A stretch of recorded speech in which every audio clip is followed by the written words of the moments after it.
Welcome to this week's edition of World Crisis Radio. It's the 15th of February, and we've got a lot of big news this week. We're going to devote most of the second half of the program to the unexpected resignation of Pope Benedict the 16th, and treat that as a kind of barometer of the crisis of European civilization and indeed world civilization in our time, an event which has not occurred for 600 years. The previous one is actually 100 years before, 150 years before that. So in the last 800 years, this has happened twice. So it's an indication of a severe crisis, not just in the church, not just in Italy, not just in Europe, but in the world, as we'll try to show. That will be our second hour. Then we also want to point to the Wall Street sales tax. We've got very encouraging news this week on the Wall Street sales tax. The momentum is building, and I want to urge people right at the beginning, do what you can to popularize and make prominent the issue of the Wall Street sales tax. And above all, do not allow yourself to be led into the fool's errand and the wedge issue land of gun control, either pro or con. Both are useless and stupid. And if you spend your time on this, you will get absolutely no return. You'll either become a dupe of the NRA or a dupe of Obama, and that is simply unacceptable. So then we've also got to look at the Obama State of the Union, which is in some ways, there are some positive things in there, but I'm afraid the general logic of it is treachery. And indeed, the positive things seem to be kind of features of a strategy of treachery and dissembling, which is what we've always objected to, among other things, with Obama, right, to do crimes under left cover. But now let's look at the Wall Street sales tax. This is truly the idea whose time has come.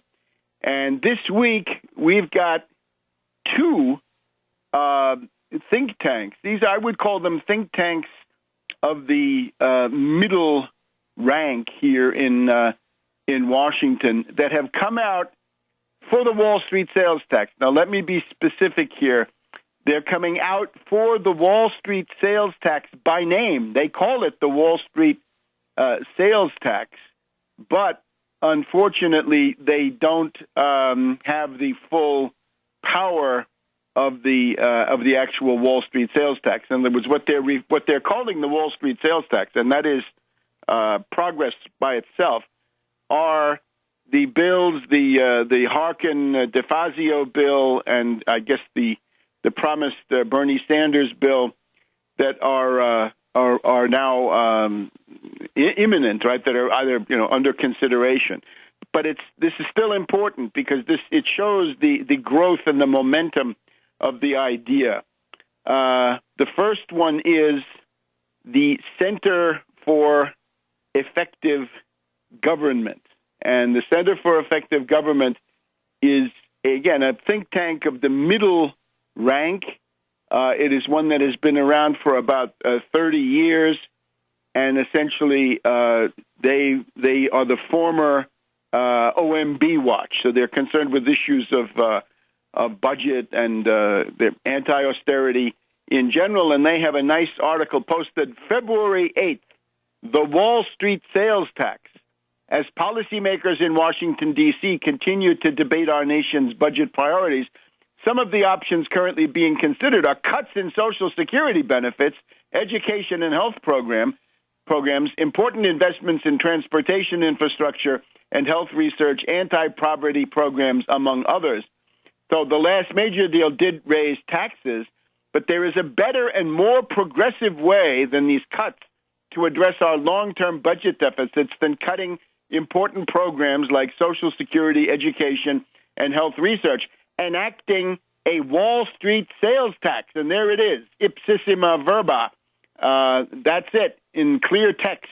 Wall Street sales tax, known as the financial transaction tax. And they have a fact sheet about that. So that is, that's great. That's progress.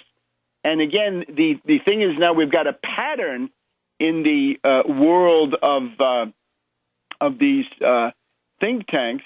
Let me just say in passing, we've had in the past month or two, the Daily Kos had an article by a guy from Occupy Wall Street supporting what he demands, the Wall Street sales tax, and talks about hundreds of billions of dollars of revenue. Same thing at Fire Dog Lake in the last 6 to 8 weeks.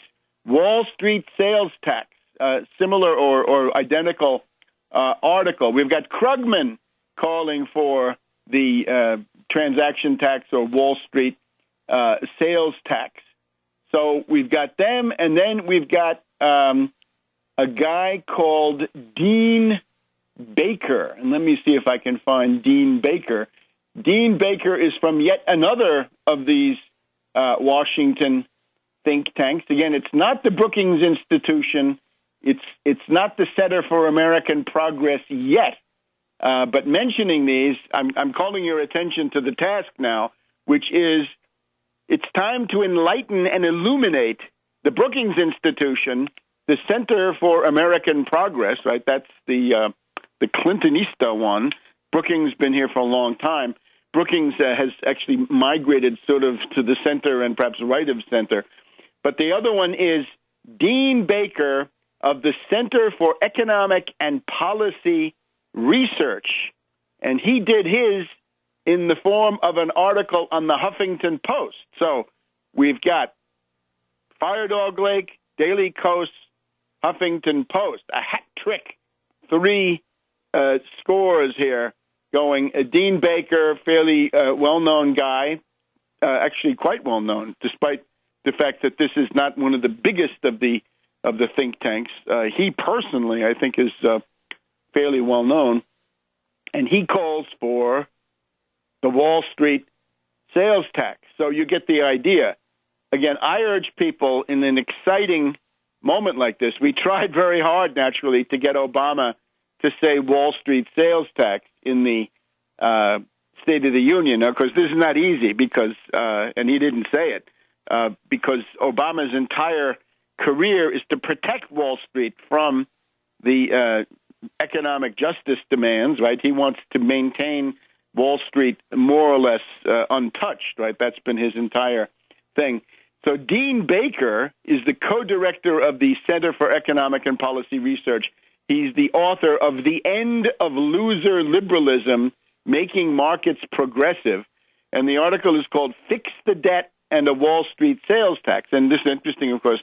Fix the Debt is this group of predatory corporate executives who wanted to parade themselves as depositories of civic virtue at the same time that they were pleading so that other people would be taxed, not them, right? They want your entitlements cut. They want to gouge your pension. They want to gouge your Medicare, and they don't want to pay their fair share, right? Many of these are zombie bankers like Blankfein who pay nothing, or indeed Immelt of General Motors, General Electric, which is a hedge fund, who also pays nothing.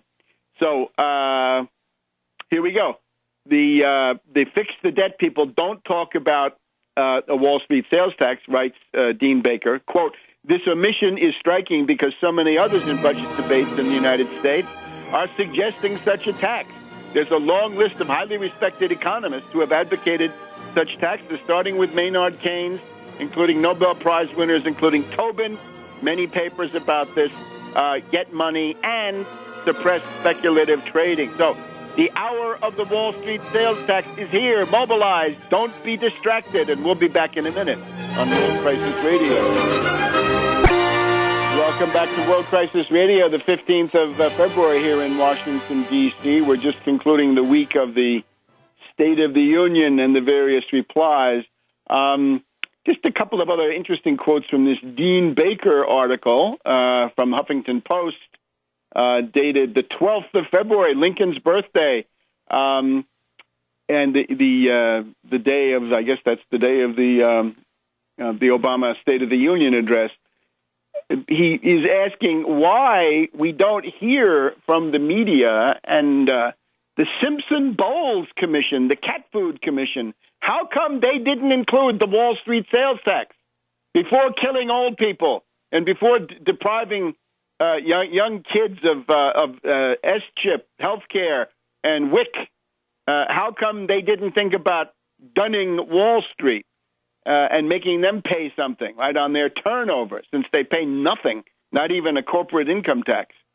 He says, well, another possibility why they didn't talk about it, many of the debt fixers, such as Morgan Stanley director Erskine Bowles and Peter Peterson, I would add, of Lehman Brothers, he was the head of Lehman Brothers, the master debt fixer himself, have long-standing ties to the financial industry. They are the financial industry. They are Wall Street speaking tubes. They may not be interested in a financial speculation tax for the simple reason that it could eat into their bread and butter. We should no more expect the debt fixers to support an FST than we would expect a farmers' lobby to support an end to farm subsidies. Anyway, you get the idea. This seems to be the most credible explanation. So again, don't listen to any of those hypocrites and fakers from these companies and fix the debt when they're parading their rigor and how they're going to make the hard choices, and the widows and orphans and sick people and old people will pay for this, right? Remember that Simpson and Bowles, the correct answer for Simpson and Bowles is send them to Nuremberg to answer for what they've been doing, because they are at least advocating things that violate the question of the high crimes against humanity as elaborated by the United States, Britain, France, and the Soviet Union in 1945.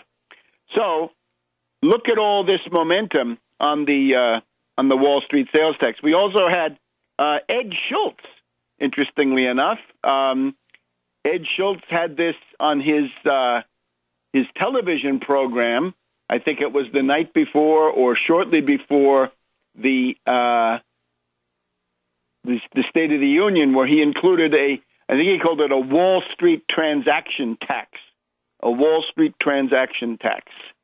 And that was included in a series of things that ought to be proposed. So this is now all over the place. Also, we want, if you have a way to communicate to Bernie Sanders needs to know that people are waiting. He's promised this bill. Where is the bill? Do we have the bill?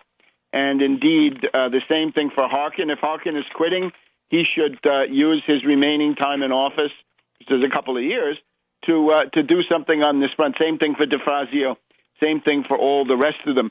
And Kucinich, if Kucinich is getting on Fox News now as a commentator, why don't we hear from him about the Wall Street sales tax? Did he believe in it, or did he just believe in some form of generic leftism, which gets us nowhere?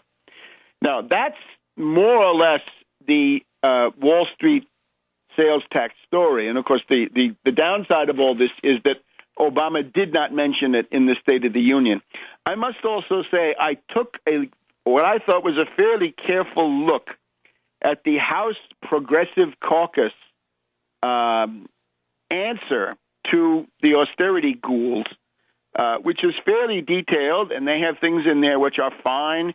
Let Medicare Part D haggle with Big Pharma and drive the prices down in the same way that the Veterans Administration can.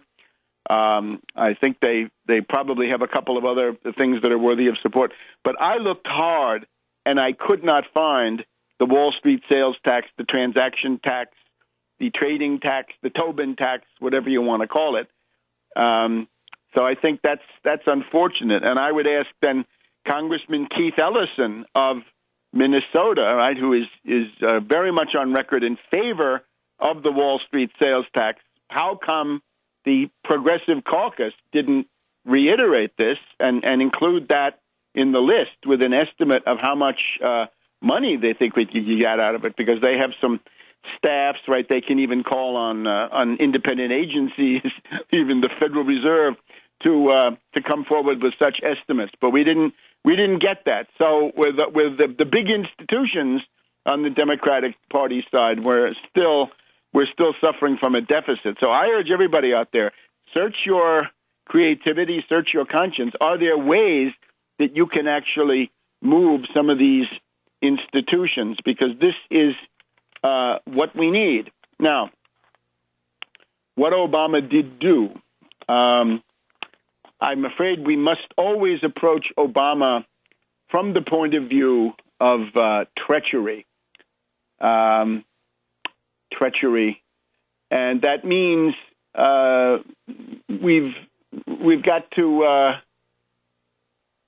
interpret some of these things that may sound good on their own, right, taken discreetly, in the context of some greater design of treachery. So Obama, naturally, the general approach is to use the demagogy of climate change and the demagogy of gun control as ploys, as a smokescreen to cover the other things that he's doing, to cover the fact that he has no recovery program. He has none. He still has none.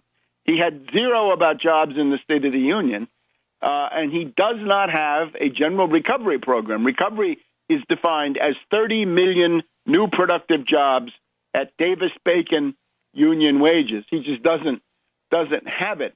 So Obama started off talking about the sequester. Well, you know what the approach here is to the sequester. Stop it. Abort it.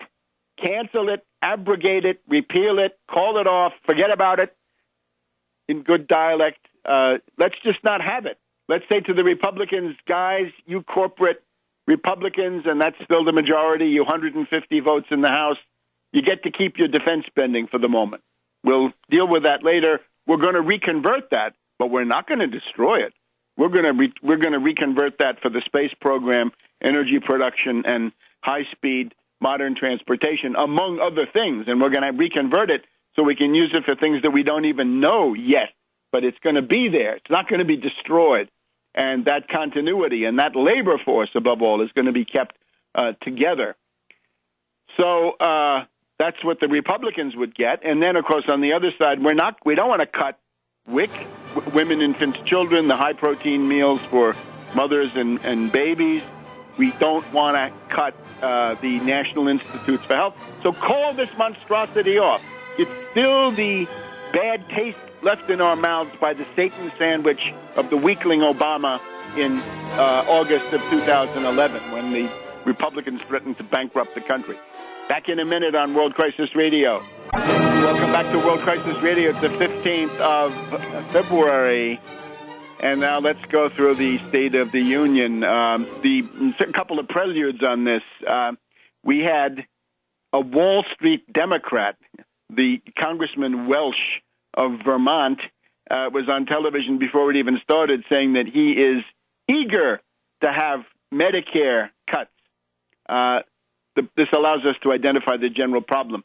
The deficit psychosis imposed by the Republicans, Obama has embraced this deficit psychosis because, as we know from that infamous meeting with the Washington Post editorial board several days before his 2009 inauguration, Obama always saw it as his true mission to attack and loot and sack and gouge Social Security and, above all, Medicare, but to essentially attack the New Deal and call that hope and change. That's always what he was doing.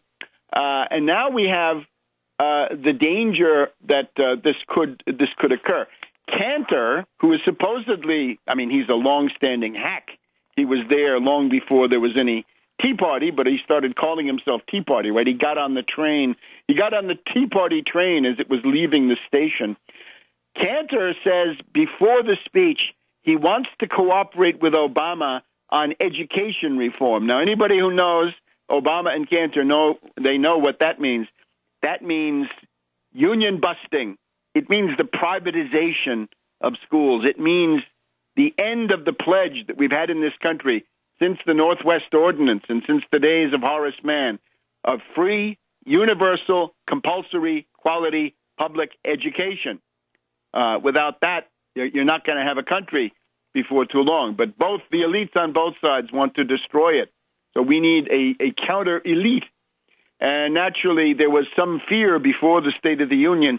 Would Obama go back to the chained CPI? Will he go back to the chained CPI, right? The thing that makes Social Security and veterans benefits and a whole array of other things, makes them wither on the vine, right? The death of 1,000 cuts, right? Romney would simply abolish them. He'd voucherize them, vaporize them, euthanize the recipients.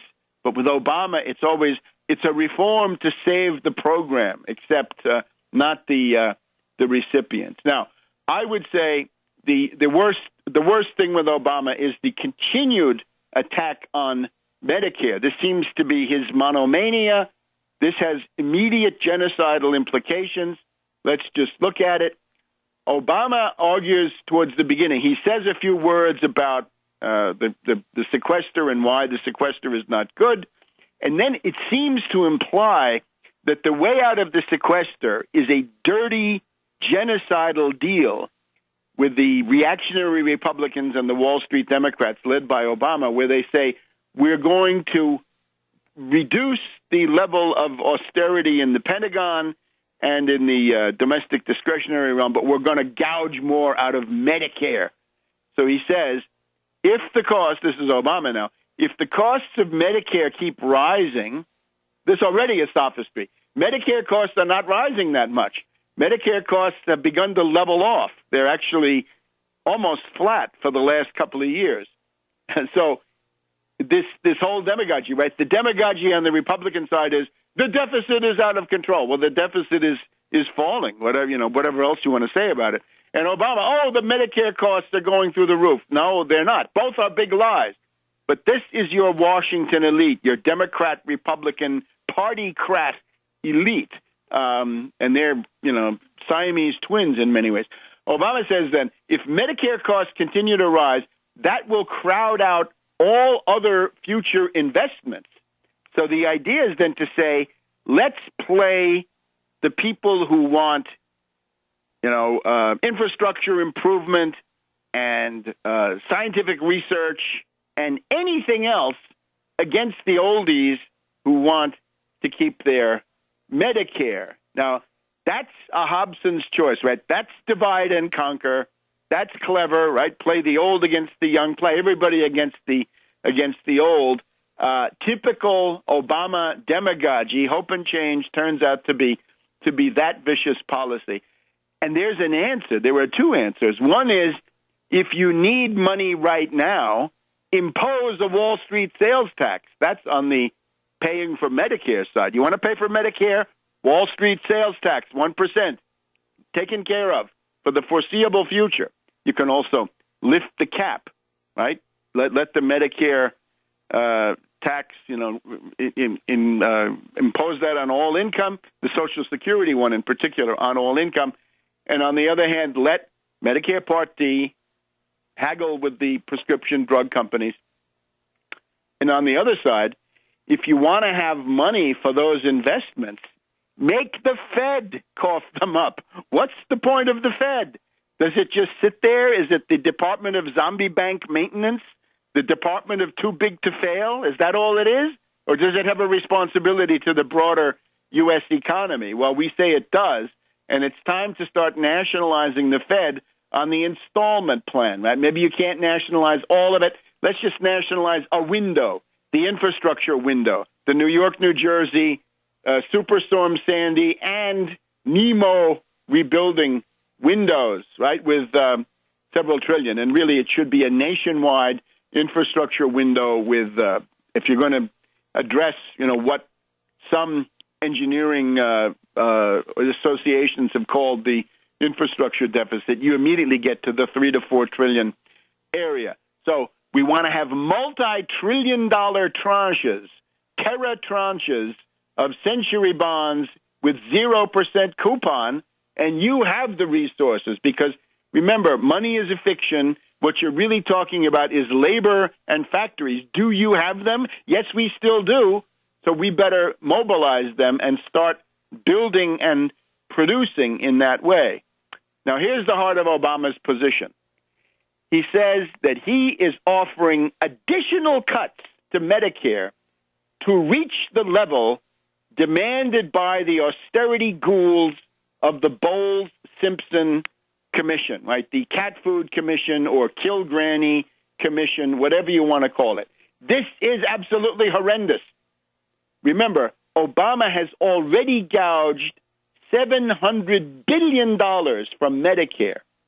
And now, if he wants to meet the Bowles-Simpson BS Kill Granny targets, then he's going to have to gouge another 400 to 500 billion. So let's take the upper limit because that's where Obama is going to tend. It's 1.2 trillion taken out of Medicare. Now, Obama would then argue, oh, don't worry, none of that is coming from the individual benefit. In other words, you'll still get your benefit up to a point. But remember, if there's no hospital, if there's no lab, if there's no physical therapy, if there are none of these things, your theoretical benefit becomes just that. What if more and more doctors, as I think is already happening, having to drop out of Medicare because of the constant gouging on the benefit? That's a way to destroy the system behind people's backs. The oldies are not going to notice as this occurs. So that's a huge cut. Now, Obama would also say, oh, I'm only taking away the handouts, the corporate welfare that Bush built in to Medicare Part D when he enacted it. All right, fine. I'm sure there's quite a bit of that, but not 1.2 trillion. And we know that there are a lot of smaller labs, a lot of smaller medical practices, smaller hospitals, places like this, that are going to be wiped out. And this is simply criminal. And this is the essence of Obama. So we have to fight on this front. And we'll be back in a minute on World Crisis Radio. Welcome to the continuation of our February 15th World Crisis Radio. So Obama promises to match the genocidal recommendations of the Bowles-Simpson-Bowles Kill Granny and Cat Food Commission, and it comes to 1.2 trillion in Medicare cuts over 10 years. Now, I think that is sufficiently draconian to essentially wipe everything out. In other words, that's the framework, right? The framework is killer austerity, exactly what we don't need. And then within that, we have a couple of things. I'll just give you one or two examples. Obama says every child should have access to a quality preschool. Now, that could mean Head Start. I think Head Start is a very good way to go. That's an established program. It's set up. It's got waiting lists. You put more money into it, the people are clamoring to get in. You also have others that have been established by states. I'm sure there's room for all of that. However, the total price tag, as estimated, for setting up a preschool for every child that wants it, at least at a certain level. I'm sure this is not a Cadillac plan, but a certain level of preschool for virtually anybody who wants it and needs it. $10 billion. So what's Obama doing with this? The word is that Obama is going to use that as a bargaining chip. In other words, we're going to get to a point in the negotiations where Obama wants to capitulate with killer cuts, genocidal reductions on Medicare, which have direct morbidity, mortality conclusions. And he's going to use the $10 billion preschool program as a smokescreen to, it's a shuck, it's a sop thrown to the liberal base as he makes these killer cuts, he's going to say, yeah, it's true. I'm cutting a total of $1.2 trillion out of Medicare. And, people are going to have their lives shortened by this. But look how liberal I am. Look what a leftist I am. I've got this $10 billion program for everybody to get preschool. And that seems to be the entire thing. Now, the question of the minimum wage, I'm all for it. I think that's long overdue. For the minimum wage, he wants to have a $9 minimum wage, and he also says he wants to index the minimum wage. Now, the minimum wage to $9 is great. From $7.25 to $9, that's a good thing. Remember, if you want to restore the buying power of the minimum wage in 1968, you'd have to take it to $11 to $12. My recommendation is take it to $12 immediately, and then a graduated $1 per year after that till you reach $15. At that point, you could begin calling it a semi-living wage.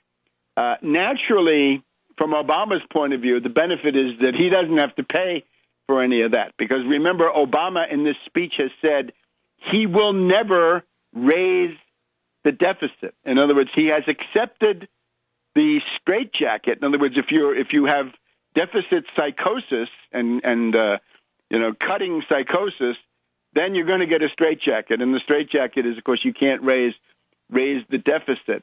So that's Obama. Now, of course, on climate change, we have this tired old demagogy.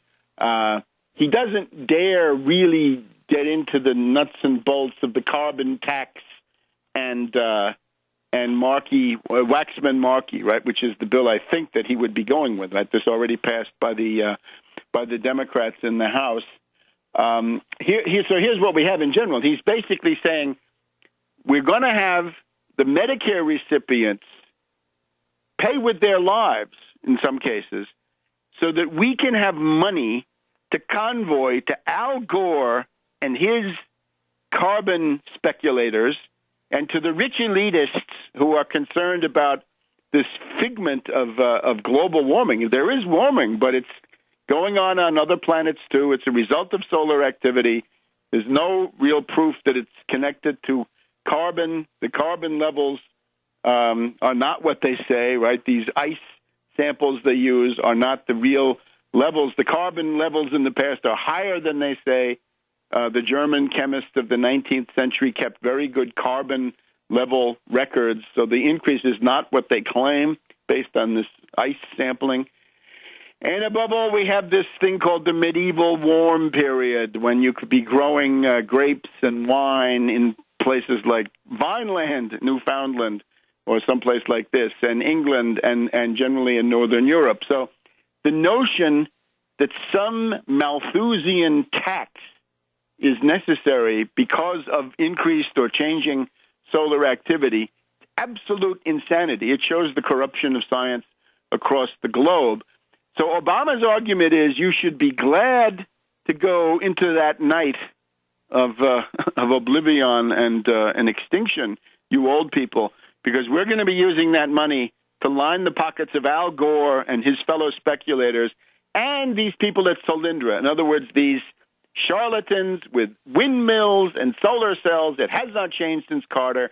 These are not economical. They cannot survive without immense subsidies, and therefore this is the future. I forgot to mention on the minimum wage, when he says the minimum wage should be indexed, right? The answer there is also, let's hope he's not using the chain CPI, because then he'll be chiseling that too. So Obama says he wants to close tax loopholes, and he's going to be forced to use executive orders. Now, you noticed he threatens to use executive orders on this global warming stuff, and we know what this means. The Environmental Protection Agency wants to declare carbon a pollutant and then regulate carbon. This would then lead to a constitutional crisis. And this, I don't know what Obama thinks, but this is not the mandate, right?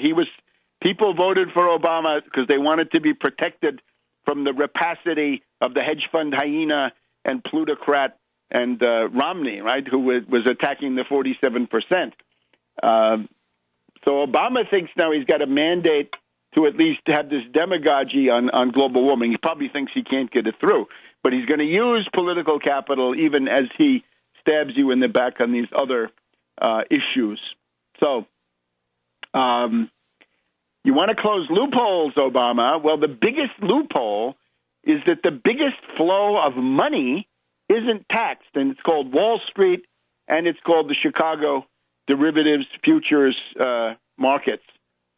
And the 1% tax there is the biggest loophole because, remember, most of the banks in Wall Street not only pay nothing on their trading, but they pay 0 or less than 3 or 4% corporate income tax. So they're getting the free ride.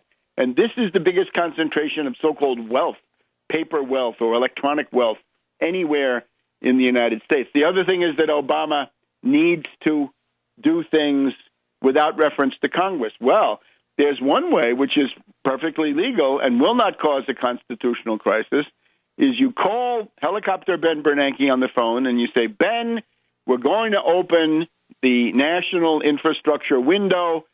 We're going to have multi-trillion-dollar terror tranches of century bonds at 0%.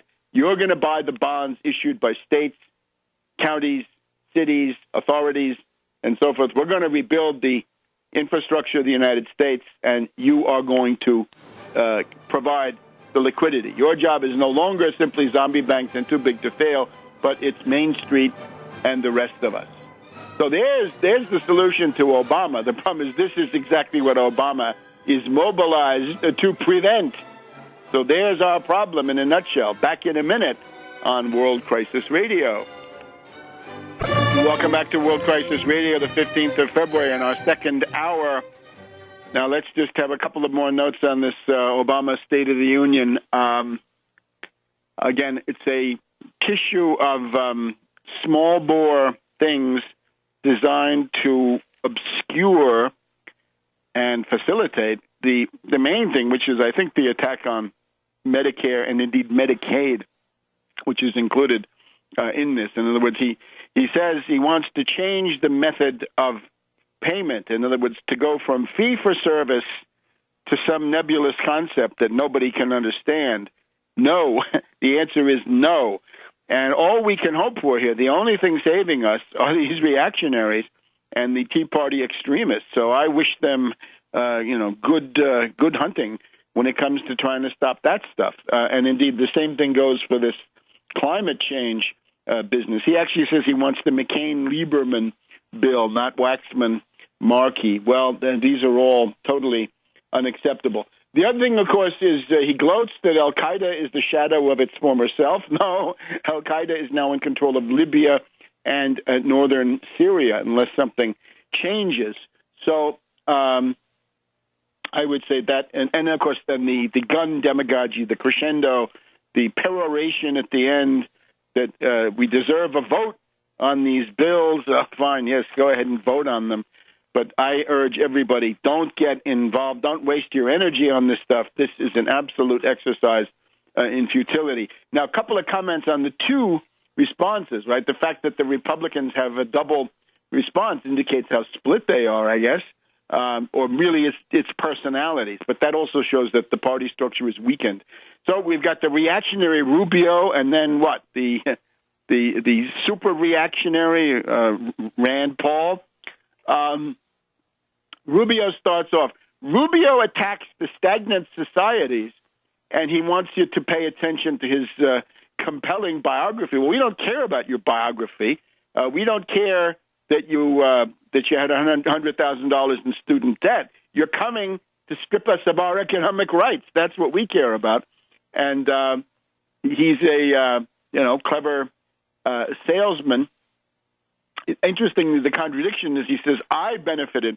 I went to school on federal student loans. My mother and my father have benefited from Medicare. but not you. Government can't help you, even though it obviously helped me, my mother, and my father. And he says he's doing this not for the rich, but for his neighbors. Well, his neighbors are the rich, as somebody then found out. Rubio also pushes the discredited theory that the crash of 2008 was caused by federal efforts to promote home ownership in the subprime area, right? Home ownership was something that Mad Dog Bush the Younger ran on in 2004 successfully. No, the depression comes from deregulation, the deregulation of zombie banks, the end of Glass-Steagall, the beginning of interstate banking, and above all, the deregulation of derivatives. That's where it came from. And you want privatization, too. Fannie Mae would not have been doing those things with speculation if they hadn't been privatized. So, basically, the Rubio response, Rubio is a sanctimonious hypocrite, as people can see.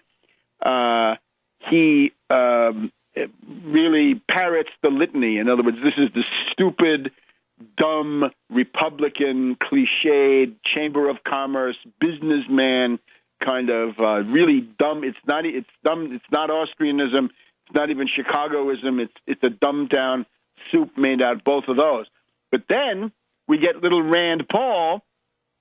Little Rand Paul goes even more extreme reactionary. Right? He's certainly verging on fascist economics. That's for sure. Rand Paul wants $4 trillion in cuts. He says the sequester is good, but it's not enough. I want $4 trillion in cuts.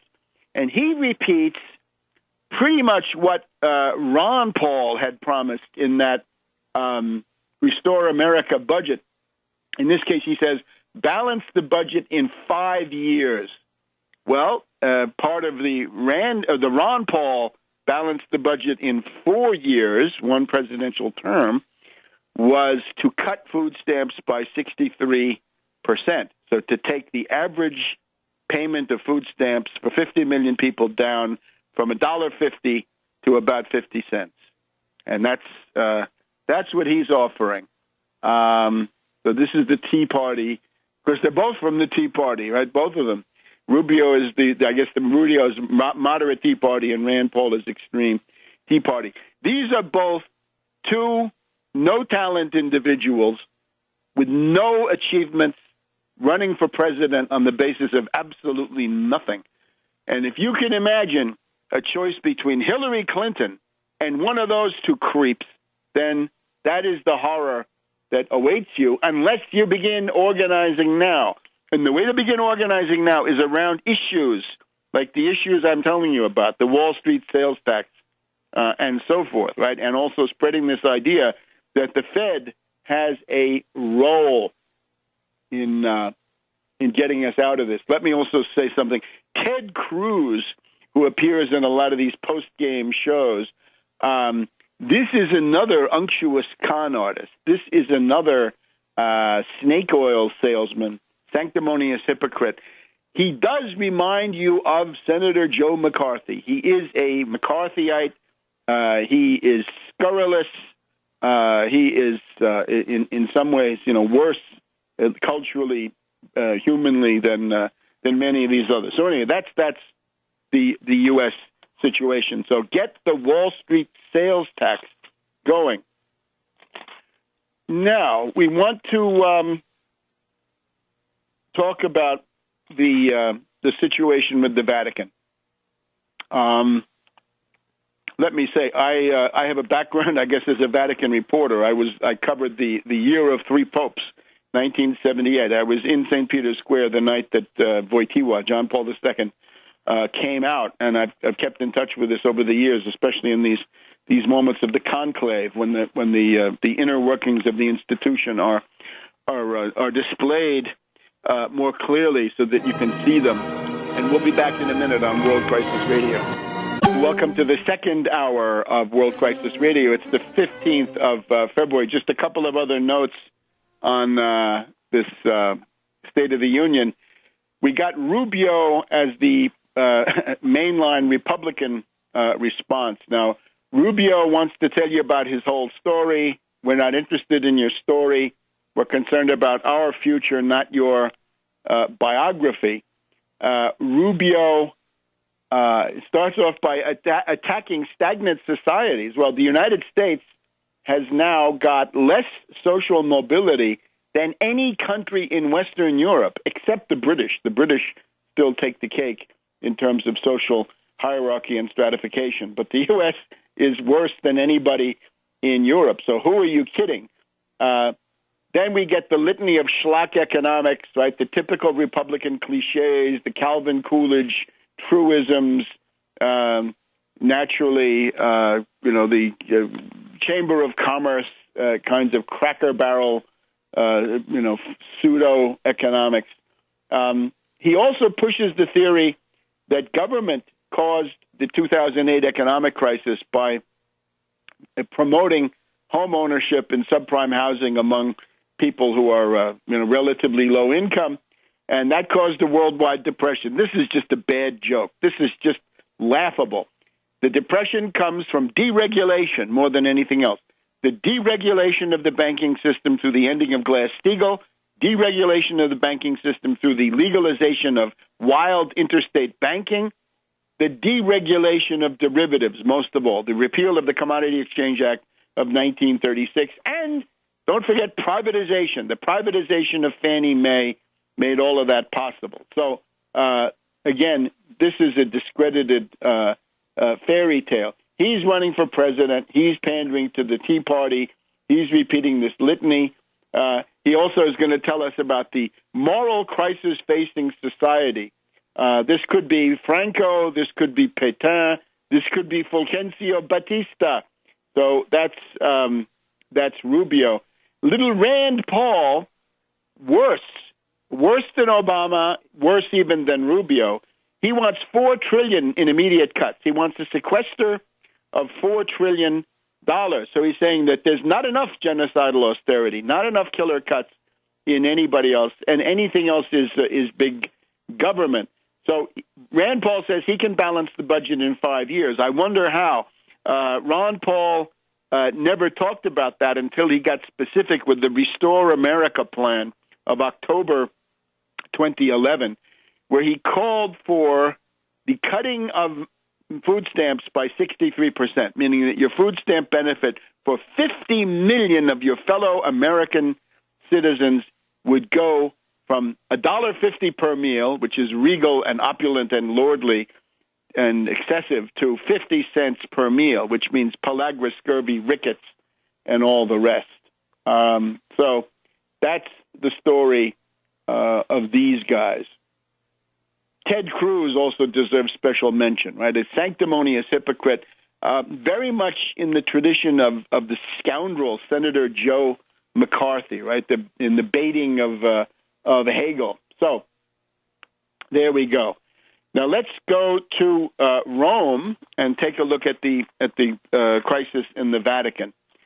I want to do this because you are, of course, dealing with one of the largest institutions in world history, right? There are now 1.2 billion Catholics. It's by far the largest part of Christianity, and it's probably larger than any other faith, although it's hard to know the exact numbers. And of course, it is one of the oldest in terms of Europe and similar areas, the Western Hemisphere. It is the oldest. But there may be others that are older. We don't need to get into that. But if we combine the largest and one of the largest and one of the oldest, we get something that can be used as a barometer also for the state of the world. In other words, it's a worldwide institution, and the effects coming up from individual places, right? Be it Rio de Janeiro or Milan or Tokyo. This comes more or less directly in the sense that it's not filtered through governments and diplomats. In other words, it's several layers closer to the grassroots around the world and to people, as say in Africa, than other institutions. So let's look at this now. When Ratzinger became Pope, he took this name, Benedict XVI. Why Benedict XVI? There was, we think, symbolism involved. Benedict XV had been the Pope during World War I, and his big task was to stop the war from breaking out, which he tried very hard to do, and to end it, to try to get it mediated. And in this, the British considered him an agent of the Central Powers. He was considered an agent of Germany, although he was simply doing his job as Pope, trying to end this horrendous imperialist war, right? The biggest catastrophic turning point, because it leads immediately to World War II and what have you. So Benedict XVI, how's he doing? He was elected in 2005 in the middle of Bush's Iraq war, and he has had very little effect. Generally speaking, his profile is one of weakness, impotence. He's not effective. He doesn't have the energy, never had the energy to carry out what he was really supposed to do. And the point is, in Western civilization, the characteristic of it, especially Western Europe, is the emperor or the king, as the case may be, is one person, and the Pope is another. And they're not the same, and they're not institutionally the same, and they fight. From this derives the entire question of branches of government, separation of powers, checks and balances, and the opening of the Western European mind, giving rise to modern science, at least a lot of it, and so forth. So if you're going to be Pope, you better be ready to stand up to the emperor and the empire. And, of course, that's no longer the Holy Roman Empire, which became extinct in the early 1800s after a couple of centuries of weakness. Today it means the Anglo-American. And above all, the U.S., the British. The British have been at war with the Vatican since at least the gunpowder plot of 1605. And they're constantly attacking, right? It never ends. So you've got to understand that atmosphere of hostility, intrigue, spies, and so forth, right, going on in this institution. Now, John Paul II, what was his record? Well, he opposed Bush's first Gulf War, Bush the Elder, and the first Gulf War. I remember we made leaflets of his statement and distributed it to congressmen as they were going to vote for the war. A lot of them were surprised. They didn't know it. The war went through, although not by that much. John Paul II also opposed, I think quite strongly, the Iraq War, and he even stood up to Mad Dog Bush the Younger to his face. But the great failing of John Paul II was his failure to deny the 9/11 story, right, that racist, fascist, militarist myth. So that then left us with Ratzinger, and we'll be back in a minute. Welcome back to World Crisis Radio. So if you want to be Pope, you better be ready to fight the empire or the king, some king at some point. But right today, it's the empire. So what's the prelude to resigning? Well, we now find that Ratzinger had a pacemaker. This was removed. This was renewed. The batteries were renewed 3 months ago. He hit his head in Mexico. He has labored very much under the scandals, right? One scandal, the pedophile priests. And in particular, the recent one is Mahoney of Los Angeles, who had been cardinal. He's now out as cardinal. Well, he's cardinal, but he's out as Archbishop of Los Angeles. Had covered up for pedophile priests quite extensively. And Mahoney seems to be defended by a part of the U.S. Catholic bishops. Now, I would say in all of this action, one of the worst actors is always going to be the U.S. Catholic Bishops' Conference. Parish priests, better. Cardinals, better. Anything better than the U.S. Catholic bishops. So that's one. And then we have the so-called crows, right? You read the Italian papers, I corvi. The crows are the crow is this bird that goes around and picks things up, right, and then takes them. In the case of Vatileaks, it's his butler, right, Paolo Gabriele, allegedly gets these papers and gives them to journalists. So that's going on. So we've got the pedophile priest, we've got the Vatileaks, And at the heart of the WikiLeaks is the IOR, the Institute of Religious Works. It means the Vatican Bank, and the accusations from this character, Gotti Tedeschi, who is very suspicious that this place is corrupt. So naturally, if you're not Anglo-American financed, then you're in danger of being declared corrupt. So the general idea on the surface is that Ratzinger is too weak to deal with these factions. And in one of his farewell statements, he said, the church has been defaced. It's been blighted by divisions and by rivalries. Well, let's just take this WikiLeaks. How did this butler, Paolo Gabriele, get into the papal apartments, right, to do this job? He was recommended by James Harvey, who at that time was the prefect of the papal household. From 1998, he was appointed by Wojtyła, John Paul II, to 2012. So Harvey recommended this butler, who is then allegedly the one, he's been convicted inside the Vatican of stealing these documents. So what does Ratzinger do to Harvey? Well, if you send me a spy, then I'm going to make sure you're fired. But no, he promotes him to cardinal and gives him St. Paul's outside the wall, so he can keep going with his career for quite a bit longer. The general media narrative is that there's the Curia, and they're bad guys, and they're corrupt. And there's Bertone, the Secretary of State, and then there's Bertone's predecessor, Sodano, and we're told that these are bad, and that the goal of Ratzinger had to be to fight them, but he couldn't do it. Now, it's ridiculous, because in terms of the Roman Curia, Ratzinger is as much a fixture of the Roman Curia from the 80s and 90s as either of these guys, right? So I think this makes no sense. Let me rather pose it in these terms. Let's look at it historically. I have two models of papal resignation.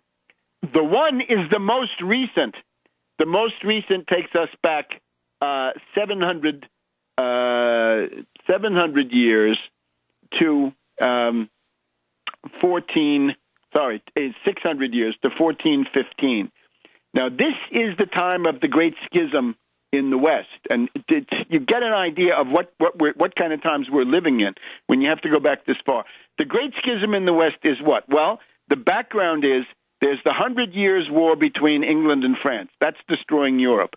Then you've got the Black Death, which has killed about a third of everybody in Europe, right, in the 1340s and 1350s.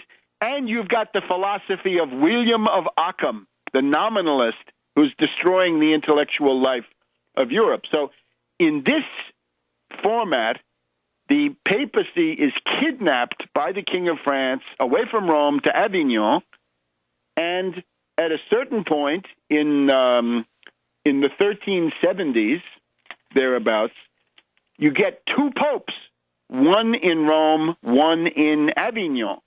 And this is as a result of the oligarchy of the cardinals. As the feudal monarchy breaks down, the oligarchs try to assert feudal oligarchy. Not feudal monarchy, but feudal oligarchy. Watch out, because this is very, very timely. So the oligarchy of the cardinals is responsible for this split. Two popes, one Rome, one Avignon. That goes on from the 1370s until 1409 or thereabouts. And then we get an attempt to solve the problem at the Council of Pisa, and then you get three popes. So you've got one in Rome, one in Avignon, and one in Pisa. So, and each of the powers, right, the different countries choose which pope they like, right, with the English and the French obviously being on different popes. So at that point, the Council of Constance is called, right? This is still, not exactly a great thing, but they come up with a solution. They said, we'll make everybody quit. The three popes will have to quit, and we'll appoint a new pope.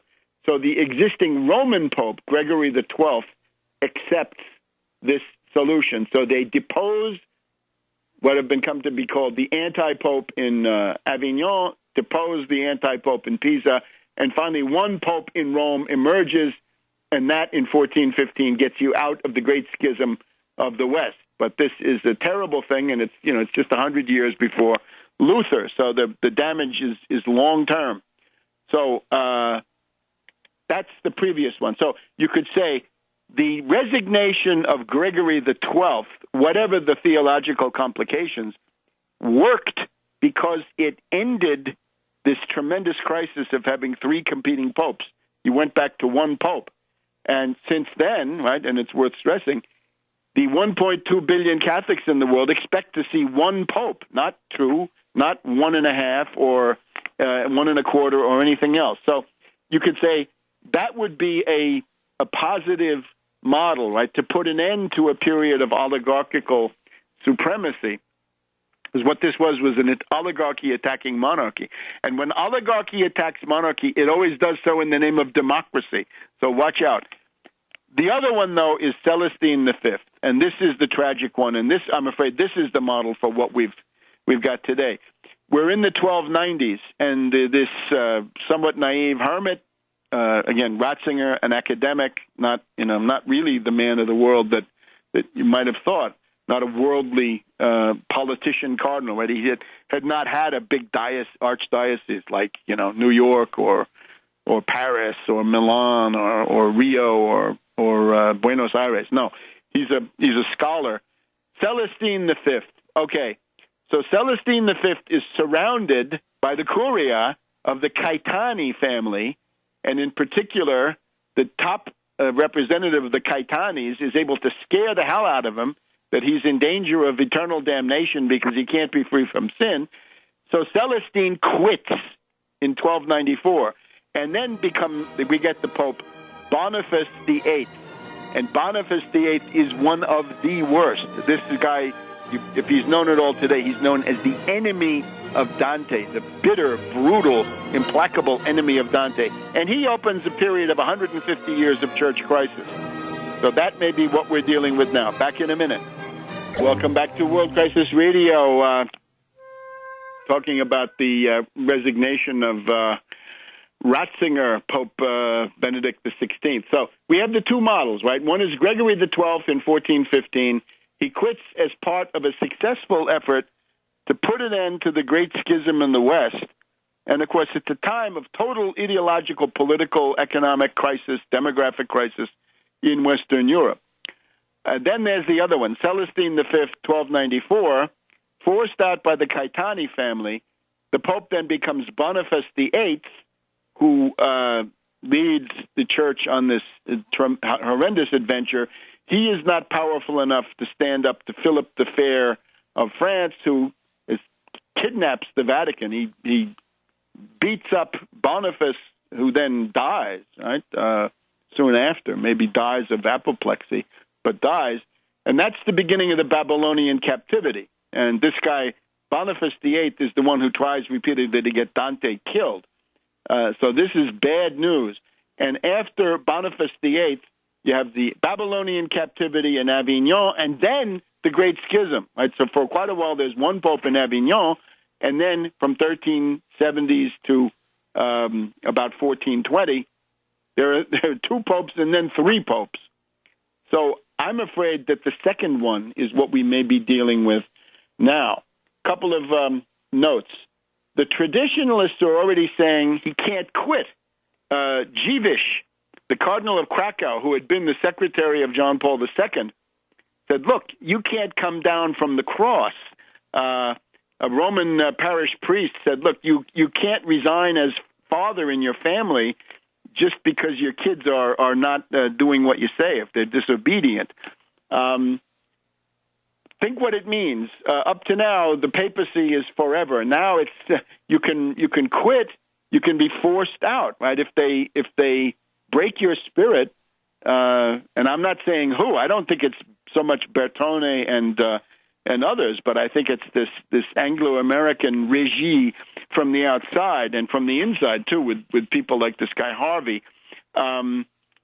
Then you can, then the next one can be forced out too. In other words, you go from being what they would call a sacral monarch to being a kind of an administrator, right? And if your results next year are not good, you can be forced to quit. It's a tremendous downgrade. Up to now, the Roman popes have always been able to look down on the Queen of England, saying, what are you, right? How long have you been there? But now the tables are turned, right? Because she's not going to quit, but one pope now has quit. So this is a blow. It is a wound, as one source in the Vatican was quoted in the Corriere della Sera. So what's going to happen with the Pope? Is he going to be photographed? Is he going to give interviews? Is he going to have things to say about current affairs? Is he going to stay in the Vatican, in this convent, or is he going to go to Castel Gandolfo? What's this going to be? Maybe the next Pope, right, once he's elected by the conclave starts on the 15th of March. What if the next Pope says, I don't want you here, go to Castel Gandolfo, or better yet, get out of Italy, go someplace, into the mountains of Bavaria where you came from. You just can't tell. So there were already traditionalists who are going to say, he can't do it. It's not acceptable, right? Once you're Pope until you die. The Holy Spirit did this. So you get the idea. I think behind this we can also say the ideological crisis, the exhaustion of Europe. 30 years ago in Europe, you used to have Catholics. These are now hard to find. You used to have nationalists, right? People like General de Gaulle, hard to find. You used to have communists, socialists, trade unionists who really believed in their cause. This has also now been diluted. So what's left seems to be xenophobia and resentment. In other words, the big energy in Europe is people like the UK Independence Party who don't like foreigners, or the Le Pen movement of France who don't like foreigners, or the Northern League of Italy who don't like foreigners. And in Germany, it's not quite so developed, but it may be. Or qualunquismo, right? The so-called libertarianism, what have you. Now, my recommendation to this is the following. Do not accept the standard version, right? The standard version is you now have people coming forward and saying, we're the traditionalists. We want the church to fight the modern world. We want the church to fight modernity.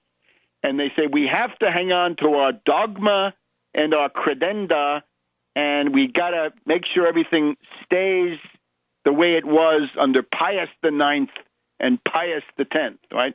Pius IX had his syllabus of errors, why the modern world is bad, and Pius X, I'm afraid, was also a rather benighted fellow. On the other hand, you've got the liberals, right? They would have been led by Cardinal Martini, Carlo Maria Martini of Milan, the Jesuit cardinal of Milan. He would have been leading the reformers.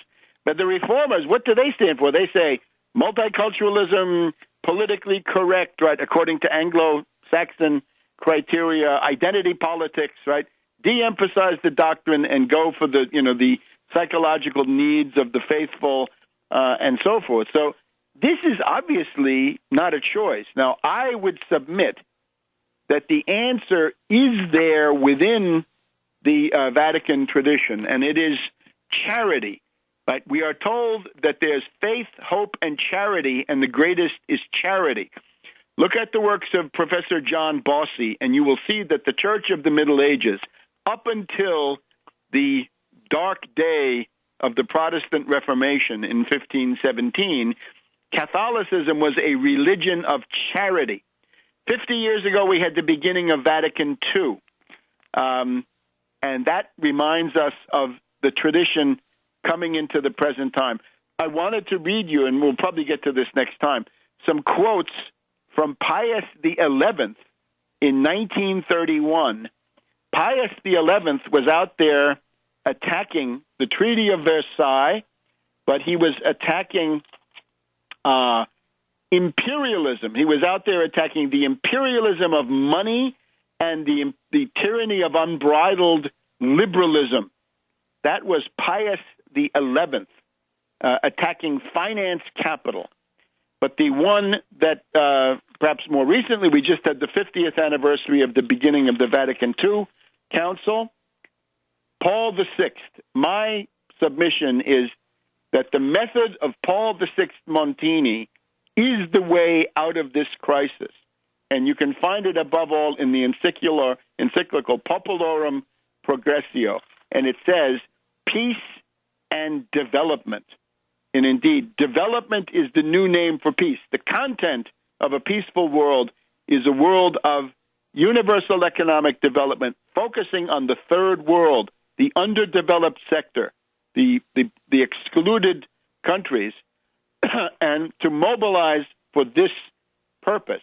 Now, I would say the way out is not to maintain the rigidity of dogma, and it's not to throw it all out the window and go for the carnival of multiculturalism and political correctness, but it is to emphasize the hope and the charity of the social gospel, in effect, but on a worldwide basis. I would say you look at something like the community of Saint Egidio, St. Giles. What do? They're concerned about the poor where they are. They're concerned about the welfare of people in Africa, above all. AIDS in Africa, child poverty in Africa. And they've also done things to mediate peace. So I think that's the way to go. Reassert your religion of charity. Don't worry so much about the dogma. Don't go with this Franco-Pétain, Salazar, Pinochet policy about, stressing a moral crisis or individual sexual morality. Couple of other, we'll talk about these in the future. Beware of the reformers, they're oligarchs.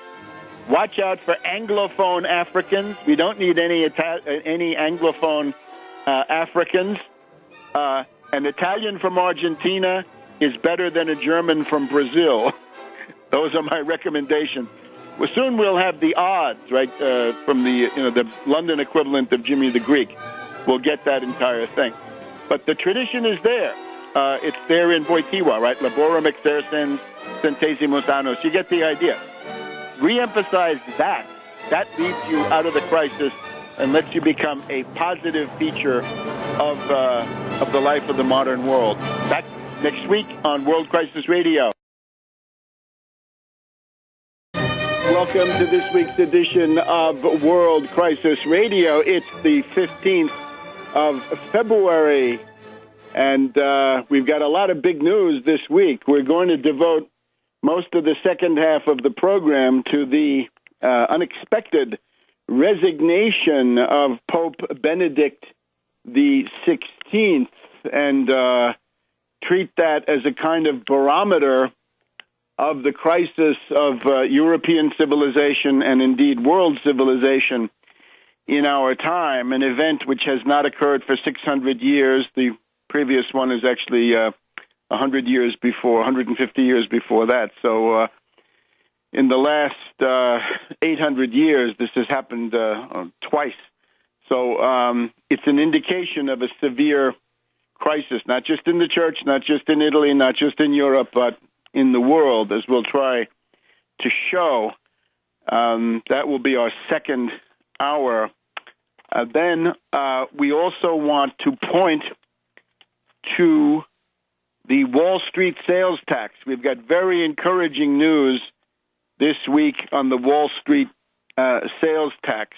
The momentum is building, and I want to urge people right at the beginning, do what you can to popularize and make prominent the issue of the Wall Street sales tax. And above all, do not allow yourself to be led into the fool's errand and the wedge issue land of gun control, either pro or con. Both are useless and stupid. And if you spend your time on this, you will get absolutely no return. You'll either become a dupe of the NRA or a dupe of Obama, and that is simply unacceptable. So then we've also got to look at the Obama State of the Union, which is in some ways there are some positive things in there, but I'm afraid the general logic of it is treachery. And indeed, the positive things seem to be features of a strategy of treachery and dissembling, which is what we've always objected to, among other things, with Obama, right? To do crimes under left cover. But now let's look at the Wall Street sales tax. This is truly the idea whose time has come. And this week we've got two think tanks. These, I would call them think tanks of the middle rank here in Washington, that have come out for the Wall Street sales tax. Now, let me be specific here. They're coming out for the Wall Street sales tax by name. They call it the Wall Street sales tax, but unfortunately, they don't have the full power of the actual Wall Street sales tax. In other words, what they're calling the Wall Street sales tax, and that is progress by itself, are the bills, the Harkin DeFazio bill, and I guess the promised Bernie Sanders bill that are now imminent, right? That are either under consideration. But this is still important because it shows the growth and the momentum of the idea. The Wall Street sales tax, and talks about hundreds of billions of dollars of revenue. Same thing at Fire Dog Lake in the last 6 to 8 weeks. Wall Street sales tax, similar or identical article. We've got Krugman calling for the transaction tax or Wall Street sales tax. So we've got them, and then we've got a guy called Dean Baker. And let me see if I can find Dean Baker. Dean Baker is from yet another of these Washington think tanks. Again, it's not the Brookings Institution. It's not the Center for American Progress yet. But mentioning these, I'm calling your attention to the task now, which is it's time to enlighten and illuminate the Brookings Institution, the Center for American Progress, right? That's the Clintonista one. Brookings been here for a long time. Brookings has actually migrated sort of to the center and perhaps right of center. But the other one is Dean Baker of the Center for Economic and Policy Research. And he did his in the form of an article on the Huffington Post. So we've got Fire Dog Lake, Daily Kos, Huffington Post, a hat trick, 3 scores here going. Dean Baker, fairly well-known guy, actually quite well-known, despite the fact that this is not one of the biggest of the think tanks.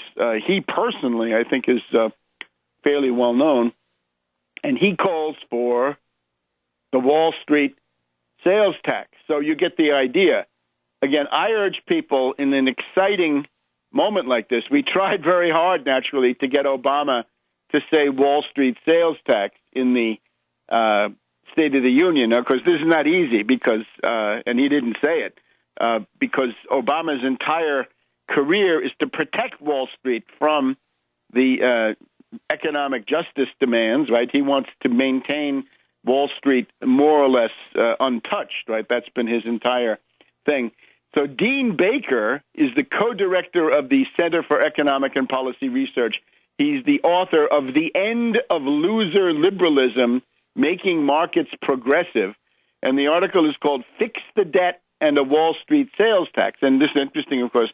Fix the Debt is this group of predatory corporate executives who wanted to parade themselves as depositories of civic virtue at the same time that they were pleading so that other people would be taxed, not them, right? They want your entitlements cut. They want to gouge your pension. They want to gouge your Medicare, and they don't want to pay their fair share, right? Many of these are zombie bankers like Blankfein who pay nothing, or indeed Immelt of General Motors, General Electric, which is a hedge fund, who also pays nothing. So here we go.